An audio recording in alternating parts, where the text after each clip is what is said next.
Sejam muito bem-vindos ao canal, que é dedicado aos fãs de light novel com mundos de cultivo e matança. Vamos para a novel! Ao ver aquela cena, Torres não baixou a guarda.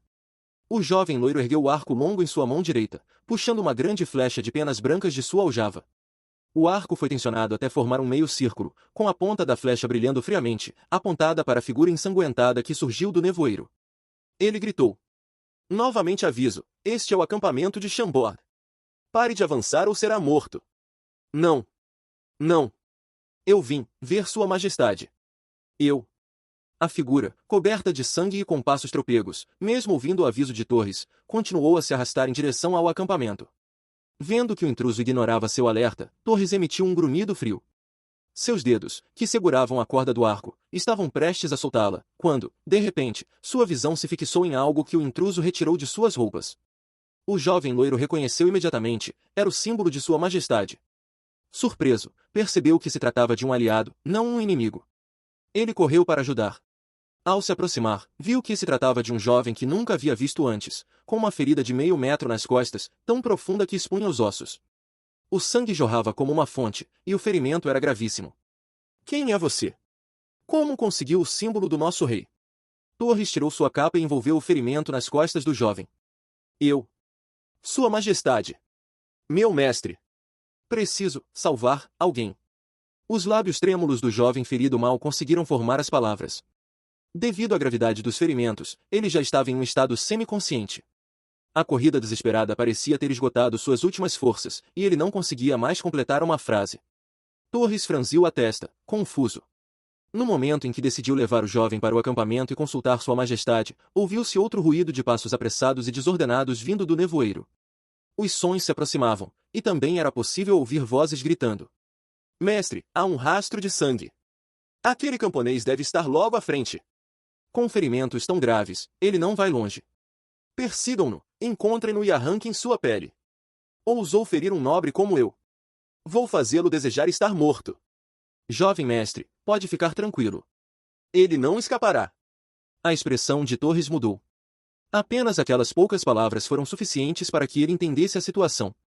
Ele colocou o jovem ferido no chão com cuidado, fez um sinal de alerta para o acampamento e então ergueu seu arco, esperando em silêncio pela chegada dos perseguidores. Em menos de meio minuto, cerca de 40 ou 50 pessoas emergiram do nevoeiro. Vestiam armaduras metálicas, e Torres deduziu que deviam ser soldados de algum território vizinho. O que mais chamava a atenção era um homem gigantesco, com mais de 2 metros de altura, parecendo uma montanha de músculos. Seu torso era protegido por uma única placa de aço, enquanto seus ombros e cintura eram envoltos por 4 grossas correntes de metal negro. Na ponta de cada corrente, havia um martelo gigante de ferro com gumes de 8 lados, manchados de sangue e pesando pelo menos 700 a 800 quilos. Sua presença emanava uma aura aterrorizante, como um deus da guerra. Ao lado do gigante, um jovem vestido com trajes chineses antigos montava arrogantemente em um cavalo, apontando e dando ordens. "Ali! Eu o vejo! Tragam-no para mim!" Ao avistar o jovem ferido no chão, o cavaleiro ignorou completamente Torres e gritou, excitado: "Sim, jovem mestre Mulum." Alguns soldados bajuladores, ansiosos por agradar, obedeceram imediatamente e avançaram para capturar o jovem. Porém, no momento em que deram o primeiro passo, 10 flechas brancas cravaram-se no chão, formando uma linha precisa a apenas 1 centímetro de seus pés. Cada flecha estava enterrada exatamente 20 centímetros no solo, demonstrando a habilidade excepcional do arqueiro. A corda do arco de Torres ainda vibrava. Seus olhos faiscavam de fúria enquanto ele varria o rosto daqueles homens com um olhar gelado. "Este é o território de Chambord. Qualquer um que ultrapassar os 20 metros será executado sem hesitação. Maldito! Quem você pensa que é? Que merda é Chambord? Some daqui, seu lixo!" O jovem bem vestido no cavalo rosnou, furioso. No entanto, o gigante com os martelos demonstrou uma expressão mais cautelosa. A técnica de arco do loiro o surpreendera. Ao sentir a aura ao redor do jovem, percebeu que ele não era um oponente comum. Aquele arco tensionado emanava uma pressão mortal, como uma arma prestes a ser liberada. "Rapaz, não queremos invadir seu acampamento. Mas aquele jovem é um criminoso procurado pelo Esquadrão do Vento Veloz e do Portão das Termas. Eu sou Endrio, comandante do Batalhão do Martelo Gigante. Entregue-o a nós." O gigante avançou, cada passo fazendo o chão tremer. "Pare!" Torres riu friamente. "Este jovem carrega o símbolo do rei de Chambord. Vocês não podem levá-lo. Seu insolente!" O cavaleiro ficou ainda mais furioso. Que rei de merda é esse? Este é o território do Portão das Termas, dominado pelo Esquadrão do Vento Veloz. Eu levo quem eu quiser. Um reino insignificante como Chambord não tem direito a nada. Se não sair do caminho, levarei você também. Aqueles que insultam nosso rei, morrem. Torres, enfurecido, moveu o ombro levemente. 3 flechas silvaram pelo ar, voando em direção à testa, garganta e coração do cavaleiro. Salvem-me! O jovem gritou, aterrorizado, caindo do cavalo.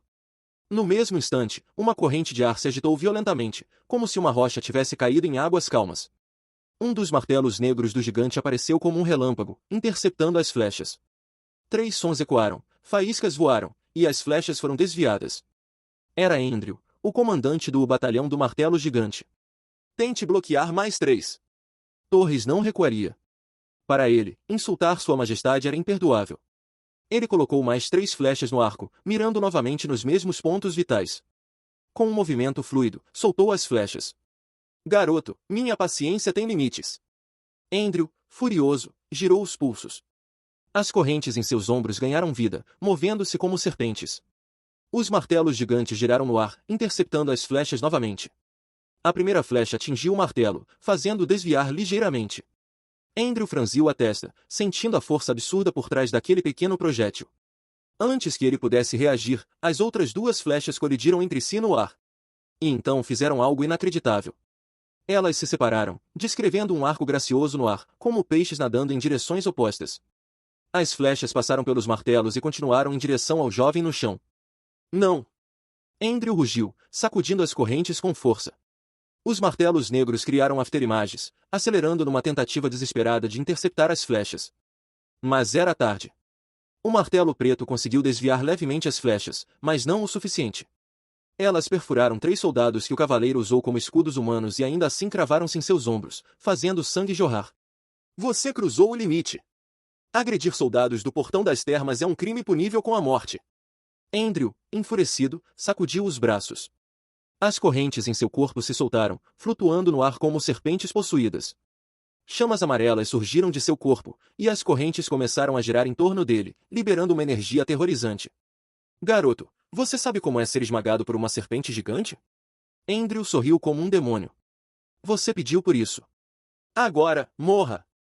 Beijo da Piton terrena. O ar rugiu, e o chão rachou sob a pressão. Era uma técnica de energia. Chambord não possuía muitas habilidades desse tipo. Apesar de Fei ter criado algumas, Torres ainda não havia aprendido uma técnica própria. Ele sentiu a força avassaladora dos martelos, mas permaneceu firme ao lado do jovem ferido. Seu arco continuou a disparar flechas, tentando bloquear o ataque, mas sem sucesso. Foi então que... Punho da Geada Celestial. Some daqui! Uma voz calma, mas poderosa, ecoou. Um punho invisível surgiu do céu, pairando graciosamente antes de colidir com os martelos. No momento do impacto, o tempo pareceu parar. Então, as correntes e martelos se estilhaçaram como vidro. Os fragmentos de ferro voaram para trás mais rápido do que haviam vindo, transformados em uma tempestade de estilhaços. O poder de um único golpe foi exibido em sua plenitude. Uma figura alta surgiu do nevoeiro, posicionando-se atrás da multidão. Quem é você? Endril ficou chocado. Sentia medo e raiva ao mesmo tempo. O capitão do 3º Batalhão do Grande Martelo estava em uma situação terrível. Ele segurava apenas 2 pedaços de metal retorcidos, com cerca de 3 a 4 metros de comprimento. O resto de suas armas estava em frangalhos, reduzido a pequenos fragmentos. Para piorar, suas mãos sangravam, as veias de seus braços estavam saltadas, e seu torso tremia incontrolavelmente. Metade de sua energia e espírito haviam sido destruídos por aquele soco avassalador. Um soco impressionante! Um poder devastador! Endril nunca havia visto um nível de maestria como aquele em toda a sua vida no portão da fonte termal. Isso o aterrorizou. O que mais o humilhou foi que, ao questionar o recém-chegado, o homem apenas sorriu com desdém, ignorando-o por completo. Em vez disso, ajoelhou-se ao lado do jovem desmaiado que usava o boné vermelho escuro de Torres.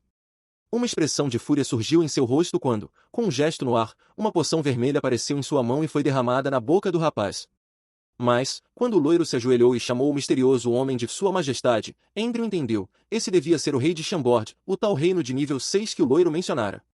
Ele já ouvirá falar desse reino vassalo, mas, como suas informações eram menos atualizadas que as dos mercenários, não sabia o que acontecerá na Montanha das Torres Gêmeas. Ele estava furioso e assustado, pois nunca imaginara que um reino insignificante pudesse abrigar um mestre tão poderoso. O capitão também não percebeu que o jovem mestre Kulum, ensanguentado e gritando por vingança contra Chambord, engasgou como se tivesse visto um fantasma e desmaiou. Ele estava tão apavorado que seu corpo ainda tremia inconsciente. Esse jovem é um criminoso. Nós, da Legião do Vento Veloz, temos ordens para puni-lo. O comandante Ptolêmio nomeou pessoalmente. Entregue-o, rei de Chambord. Andrew avançou, gritando. Agora que sabia quem era o homem, o capitão já não sentia medo. Afinal, sendo rei de um reino vassalo de Zenith, ele estaria sob jurisdição do Império e teria de obedecer às suas leis. Andrew estava certo de que o rei entenderia a importância da Legião do Vento Veloz e faria a escolha sensata. Nenhum homem inteligente arriscaria conflito com uma das 10 principais legiões do Império por um miserável do gueto. Mas, para sua surpresa, o rei ignorou suas palavras como se fossem vento. Ele nem sequer olhou para Andrew. Era óbvio que o criminoso caído no chão era 100 vezes mais importante para o rei de Chambord do que o capitão do 3º Batalhão do Grande Martelo. Toda a atenção do rei estava voltada para a recuperação do jovem de pele escura. Após 2 ou 3 minutos, os ferimentos graves do rapaz já estavam quase curados graças à poção de cura. O sangramento em suas costas cessou, e seu rosto recuperou a cor, saindo da palidez. Ao abrir os olhos, uma expressão de medo e ódio surgiu em seu rosto, como se vagamente se lembrasse de algo. Quando viu o rosto familiar, ele congelou. Mas, num instante, lutou para se ajoelhar diante de Fei e disse: Mestre, é você. Mestre. Finalmente o encontrei. Tio York, a pequena Tina e os outros, todos estão mortos. Mestre, eu imploro, vinde-os. O jovem era o novo discípulo de Fei, Philip Inzaghi. O quê? York está morto? O rosto de Fei mudou de cor ao ouvir isso. Ele tinha uma boa impressão de York e planejava levá-lo para Chambord. Foram eles. Eles mataram o tio York. Philip apontou para Andrew e seus homens. Chamas de fúria ardiam nos olhos do jovem. O sorriso tímido e envergonhado que antes o caracterizava havia desaparecido, substituído por uma semente de ódio plantada em seu coração. Ele agora era como uma fera lambendo suas feridas, ansioso para despedaçar seus inimigos. Fei lançou um olhar para os homens da Legião do Vento Veloz. Através da névoa, ele avistou um carroção de metal vermelho escuro, enferrujado e coberto de espigões de ferro. Várias cabeças estavam empaladas nos espigões mais altos, com sangue ainda escorrendo. Uma delas tinha os olhos arregalados, cheios de fúria mesmo na morte. Era a cabeça de York. O velho mercenário que, um dia antes, rira enquanto contava sua história Fei, agora estava com um espigão frio atravessado em seu crânio. Em outros espigões, mais cabeças estavam expostas. O que mais enfureceu Fei foi ver a cabecinha da pequena Tina, a menina que puxara sua manga e implorara para que ele não batesse em York. Seu rostinho de boneca ainda carregava uma expressão confusa e assustada, seus olhos ainda abertos. Esses carniceiros! Nem mesmo as crianças que mal sabiam andar foram poupadas. Isso é imperdoável. Uma chama queimou dentro de Fei. Ele nunca estivera tão furioso desde que chegará ao continente Azeroth. Ergueu o braço e desferiu um soco.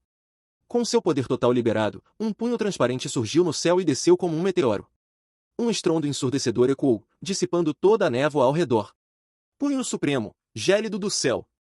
Antes mesmo que o punho se formasse completamente no ar, o capitão Andrew já sentia uma pressão esmagadora. Parecia que o céu estava desabando sobre ele, forçando-o a recuar. Mesmo usando toda a sua energia terrestre amarela para se fortalecer, seu poder se esfacelou diante daquela pressão. Sua energia, próxima a um guerreiro de 4 estrelas, mal respondia. Os soldados mais fracos atrás dele tossiram sangue e caíram como palha em um tornado. Andrew gritou. Seus órgãos internos estavam sendo esmagados, seus ossos se deformando. Ele vomitava sangue, e suas pupilas já se dilatavam. Naquele momento, diante da maior ameaça que já sentirá em sua vida, ele percebeu o quão poderoso o rei de Chambord era. Um único soco, desferido a 10 metros de distância, e ele não podia nem mesmo resistir. Mas então, algo mudou. De repente, um jato violento de fogo disparou em direção a Fei, vindo da boca de uma besta flamejante que rugiu. O jato colidiu com o punho transparente do punho gélido do céu. No momento do impacto, o tempo pareceu congelar. Então, uma onda destrutiva de energia explodiu em todas as direções. A besta de fogo gemeu, seu poder se dissipando. O punho transparente também perdeu parte de seu brilho, mas ainda assim atingiu Andrew em cheio. O corpo enorme do capitão voou para trás, jorrando sangue no ar. Uma série de estalidos ossudos ecoou enquanto seus ossos se quebravam em pedaços. No mesmo instante, uma figura surgiu no epicentro da colisão. Era um homem vestindo uma armadura prateada de general do Império Zenith. Um brilho mágico pulsava na armadura, era um item encantado. Seus longos cabelos azuis esvoaçavam ao vento, e seu espírito assassino era palpável. Seu rosto era afiado, sua expressão severa. Uma aura de fogo o envolvia, dissipando a névoa ao redor com um calor intenso. O ambiente clareou, e ele parecia um deus ou demônio dos tempos antigos. No entanto, rachaduras apareceram nas proteções de suas mãos e ombros. Ao se mover, pedaços da armadura caíram no chão, derretendo em poças de líquido metálico vermelho escuro. Bom! Muito bom! Um soco tão peculiar, puramente físico, capaz de penetrar minha energia ígnea e danificar a armadura do guardião do Deus do Fogo. Rei Alexander de Chambord, não é à toa que derrotou o Cavaleiro do Sol Dourado. Sua fama não é vazia. Você deve se orgulhar desse golpe. O homem caminhou para frente, erguendo a cabeça com domínio e arrogância evidentes. Engraçado. Se me orgulhasse por quebrar sua armadura, será que me autoproclamaria santo marcial? Fei zombou. O número 1 da nova geração do portão da fonte termal, de Lis, não passa de um arrogante idiota. Oh? Você me conhece? Fei não respondeu, apenas sorriu com desdém. O velho Zolaz e o jovem Modric eram espiões talentosos, como verdadeiros James Bonds. Eles haviam coletado informações sigilosas sobre figuras importantes do portão da fonte termal, incluindo esboços de Dilis, o guerreiro mais forte da nova geração. Fei naturalmente o reconhecera. Você fala bem, mas palavras são inúteis. Eu não luto com a boca. O cabelo azul de Dilis não se alterou com a provocação. Ele manteve seu tom altivo e olhou para Andrew e os outros soldados feridos. Franziu a testa e exigiu, como ousa ferir soldados da Legião do Vento Veloz? Rei de Chambord, exige uma explicação. Fei riu, ferir? Você entendeu errado. Não vou apenas feri-los, vou matá-los. Rei de Chambord, você é imprudente. Cuidado com suas palavras. A ira da Legião do Vento Veloz não é algo que seu pequeno reino de nível 6 possa suportar. Dilis franziu o rosto, impaciente. Ele apontou para Andrew, que se arrastava para se levantar, e ordenou, conte-me, o que aconteceu aqui? Sim, senhor Dilis. A história era simples. Depois de ser espancado por Fei, Kulum fora curado pelos sacerdotes e magos da igreja. Mas, como filho do homem mais poderoso do portão da fonte termal, ele nunca fora humilhado assim. Ele não engoliria esse sapo e queria vingança. Sabendo que Fei era poderoso e cercado de guerreiros fortes, ele não ousou atacar o acampamento de Chambord. Em vez disso, decidiu descarregar sua raiva nos 2 mercenários que estavam com Fei no bar York e Philip, os mesmos que ousaram beber a cerveja que Angela lhes oferecerá. Colum não procurou seu irmão mais velho, Dilis, pois sabia que ele desprezava seu comportamento e o puniria. Então, recorreu ao capitão Andrew, do 3º Batalhão do Grande Martelo, sempre disposto a bajulá-lo. Usando o poder da Legião do Vento Veloz, Colum rapidamente localizou York e Philip no gueto. Sem chance para explicações ou perdão, York e Philip foram forçados a lutar para proteger as crianças. Mas eles não eram páreo para Andrew. York sacrificou-se para segurar Andrew por alguns segundos, dando a Philip a chance de usar sua habilidade de invisibilidade para tentar controlar Colum. Mas Andrew, muito mais forte, o feriu. Quando Philip entrou em furtividade novamente, viu York ser decapitado. Enlouquecido, a última centelha de lucidez o fez buscar apenas uma pessoa, seu mestre, o rei Alexander. Mesmo ferido, Philip conseguiu chegar ao acampamento de Chambord, deixando um rastro de sangue. Andrew o perseguiu, mas a determinação e o ódio no coração do jovem o levaram até Fei. Andrew, temendo de Lis, não ousou mentir ou encobrir os fatos. Irmão, você precisa restaurar a honra da nossa família Toleme. Esse maldito rei me feriu seus subordinados e quase pisoteou o prestígio da nossa família. Colum, ensanguentado, gritou enquanto 2 soldados o ajudavam a se levantar. Lixo inútil! Prestígio se conquista com espadas e sangue, não com calcinhas de mulher e sua boca tagarela. Dilis estava furioso com o irmão, mas, mesmo assim, voltou-se para Fei e disse com arrogância, no entanto, rei de Chambord, aquele miserável feriu Colum. A família Toleme não permitirá que ele viva.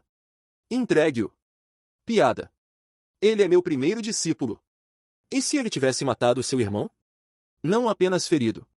Você me pede o criminoso? Pois eu também exijo os criminosos que feriram meu discípulo. Entregue-os, e pouparei sua família Toleme. Caso contrário, a Legião do Vento Veloz também sofrerá. Fei riu com escárnio. Como ousa? Dilis explodiu de fúria. Sua energia ígnea o envolveu novamente, fazendo-o parecer um demônio do inferno. Poupar a família Toleme? Enfrentar a legião do vento veloz? Que reizinho arrogante! Já que não conhece seu lugar, deixe-me ver que poder você tem. Como derrotou o Cavaleiro do Sol Dourado Sutton? Depois de tanta conversa, no fim você só veio me desafiar para satisfazer seu próprio ego, provando que é mais forte que o Cavaleiro do Sol Dourado Sutton, não é? Fei riu. Se for assim, então realmente não tenho escolha a não ser desprezá-lo um pouco. Mas tudo bem, o que vou perder se lhe der uma chance? Um golpe. Se você aguentar um único golpe meu, poderá provar que é mais forte que Sutton. Fei falou e pressionou os pés contra o chão. Um movimento tão simples foi seguido por uma força avassaladora. Um poder invisível, como um oceano furioso, começou a jorrar de seu corpo. O ar ficou denso, como um pântano da morte fluindo lentamente. O que surpreendeu de Liz, o cabelo azul, ainda mais foi a visão de uma estátua divina de 100 metros de altura pairando atrás do rei de Chambord. Os detalhes do deus não estavam totalmente visíveis, mas era possível ver uma figura imponente, vestida em uma armadura dourada cintilante, segurando um martelo de batalha. Cada centímetro de seu corpo exalava uma aura dominadora, nobre e majestosa. Este meu ataque se chama Punho Gélido do Céu. Fei avançou e desferiu 2 socos consecutivos como relâmpagos. Marcas de punhos transparentes surgiram do nada, solidificando-se no vácuo, sobrepondo-se até formar um punho brilhante como cristal. Cada dedo, cada junta, cada veia sob a pele era visível. Os punhos pareciam ter vida própria, incorporando milhares de variações das artes marciais. De Liz, o número 1 da nova geração do portão da fonte termal, franziu a testa, nervoso. Dos punhos que enchiam o espaço, ele sentiu uma pressão sem precedentes. A força de seu oponente estava muito além de sua imaginação. Técnica de energia ígnea. Respiração do Rei das Feras. Quando de Liz invocou sua técnica mais poderosa, as chamas em seu corpo mudaram de vermelho sangue para laranja.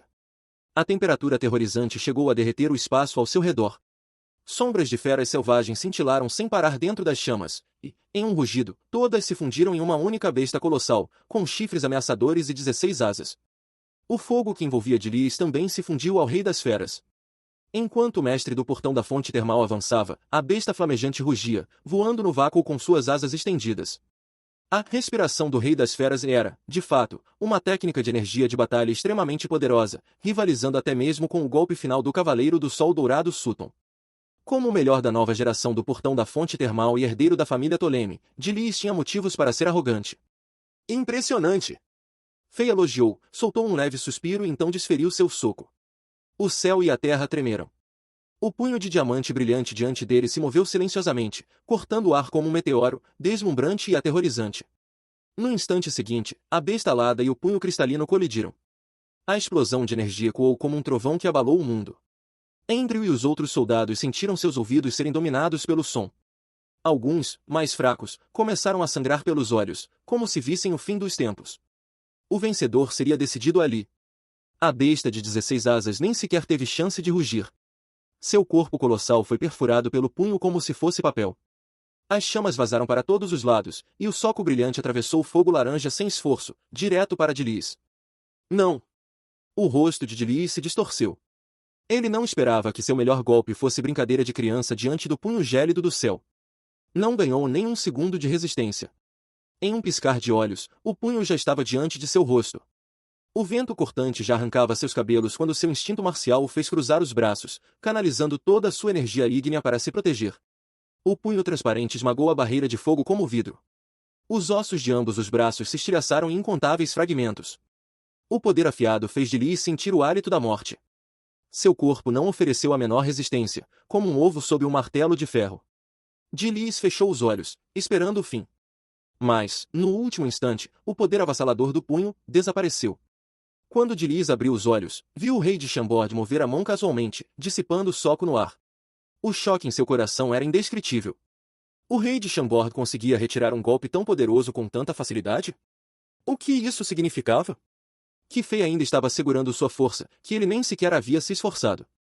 Essa descoberta fez o coração de Liz gelar. Ele se sentiu pior do que se tivesse morrido. Por que não me matou? De Liz cuspiu sangue ao falar. Quem matou meus amigos não foi você. Eu não sou um assassino sanguinário. Fei apontou para Kulum, Andrew e os outros. Mas essas pessoas, elas não sairão daqui hoje. Não. Não, não, não. Me salvem. Me salvem! Kulum e Endril sentiram a intenção assassina nas palavras do rei de Chambord. Seus rostos se transformaram em máscaras de terror. Fei não disse mais nada. Esticou a mão, e uma força gravitacional monstruosa puxou os dois para frente. Eles se debateram como loucos, mas foi inútil. Caíram pesadamente no chão, diante de Fei. Dilis tentou intervir, mas suas feridas o impediam até mesmo de canalizar energia. Dor excruciante dominava a cada movimento. Rei de Chambord. Endril é o comandante do batalhão do Grande Martelo da Legião do Vento Veloz. Kulum é um herdeiro direto da família Ptolemy. Ambos têm identidades nobres. Você, um mero rei de um reino nível 6, não pode ofendê-los. Sugiro que, não procure problemas. Dilis soava frio, falando com dificuldade. Fei ignorou. Tem coragem de matar? Sua Majestade olhou para o jovem Inzaghi. Sim. Inzaghi entendeu imediatamente. Seus olhos, consumidos pelo ódio, fixaram-se em Kulum e Endril, imobilizados pelo poder de Fei. Onde estão as lâminas que te dei? Inzaghi puxou duas adagas das bainhas ocultas em suas botas. Eram quádrupla morte e toque da serpente mortal, lâminas escuras que exalavam um frio capaz de penetrar os ossos. Você pode matar um dos dois. Escolha. Fei observou o jovem, falando calmamente. Inzaghi ficou em silêncio por um momento.